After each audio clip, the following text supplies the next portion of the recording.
Paalala po mga kapamilya, sabay-sabay nating gunitain ang Earth Hour mamayang 8:30 to 9:30 p.m. po at makiisa sa symbolic lights off o pagpapatay ng mga ilaw.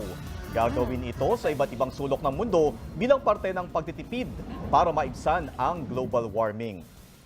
At samantala sa loob ng 3 dekada, naging saksi ang ANC sa pinaka-mahahalagang yugto ng ating kasaysayan habang pinapanatili ang dekalidad na pagbabalita. Kaya ngayon, mas pinalawak pa ang maaabot nito. Mapapanood nyo na ang ANC sa Signal Channel 27.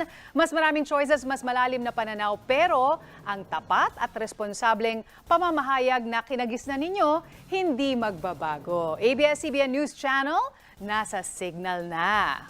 At Dami nating good news. Ipinagdiriwang natin ang pagkilala sa kasama ko thank po, you. si Zen Hernandez bilang isa sa mga champion ng mga kababaihan. Ayan po, salamat po sa Gawad Pilipino Babae Ka Awards for the recognition as Outstanding Female News Presenter. Yan po ay talaga namang pinapahalagahan namin kasi pag galing sa ating viewers, di ba, sa ating mga kapartner yung pagkilala, parang pat on the back sa atin yan Lalo na, hindi pa natatapos ang Women's Month, naka-purple ako. At deserve na deserve mo naman yan. Thank you po sa lahat ng organizers ng award.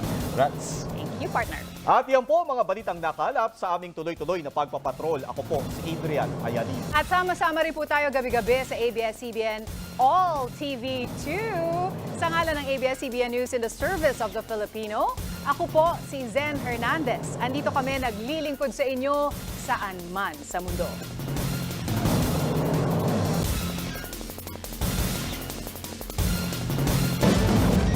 Dadagdag sa mga medals niya hanggang habang... Kasi grade 2 pa lang yun. Times 2 pa siguro. Hanggang college, kailangan nila sa panibagong bahay para sa mga awards. Para lang dun sa mga medal, pang display. Congratulations, Daniel. At syempre sa lahat ng mga graduate. At mga kapuso, yan po ang mga balita ngayong Sabado para sa mas malaking misyon at mas malawak na paglilingkod sa bayan. Ako po si Pia Arcangel. Ako po si Ivan Mayrina mula sa GMA Integrated News, ang News Authority ng Pilipino. Nakatutok kami 24 oras.